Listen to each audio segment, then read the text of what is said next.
तर मग आज आपण आळूची वडी कशी करायची कुरकुरीत मस्त बघूया. चला पहिले डाळीचं पीठ घेऊ, आलं लसूण पेस्ट, जिरे, ओवा, हळदी पावडर, लाल तिखट आणि मीठ टाकून घेऊ. आणि आता थोडं लागतं पाणी टाकून घेऊ. बॅटर बनवून घेऊया आळूच्या वडीमध्ये टाकण्यासाठी. थोडं तांदळाचं पीठ घेऊन टाकू. तीळ माझ्या घरात नव्हती म्हणून मी नाही घेतली, पण तीळ ही टाकताच. आता नव्हती माझ्याकडे शिल्लक.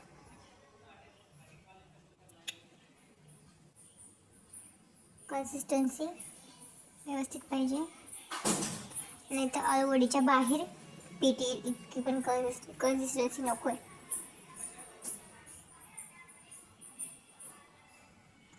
आता आपण आळूचे पानं लाटून घेऊ. त्याच्या शिरा लाटायच्या असतात.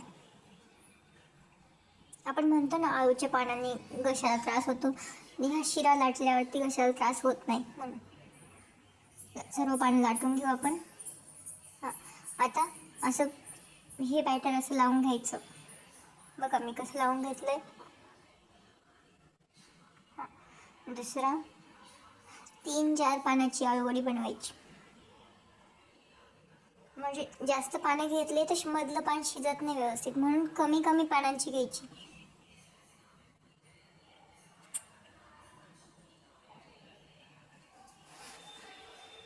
ते बघा आता हे मध्ये राहिलेलं, हां असं पीठ भरून घ्यायचं. हे राहिलं नाही पाहिजे. मी 2 आळूवड्या करून घेतलेल्या आहे.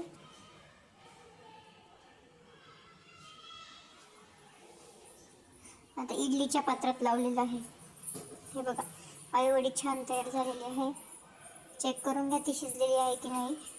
स्पूननी किंवा मग कशाने तुम्ही चेक करू शकता. टूथपिकने चेक केली तर व्यवस्थित आहे. अशा आळूवडी कट करायची. आळूवडी जर शिजलेली नसेल तर ती कधीच अशी कट होणार नाही. शिजली तरच कट होती.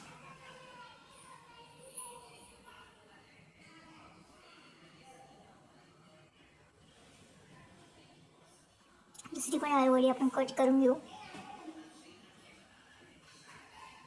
आळूवडी कट झालेली आहे. आता आपण ही फ्राय करू तेलामध्ये. हे बघा कशी कुरकुरीत आळूवडी बनलेली आहे. एकदम खायला चविष्ट लागते.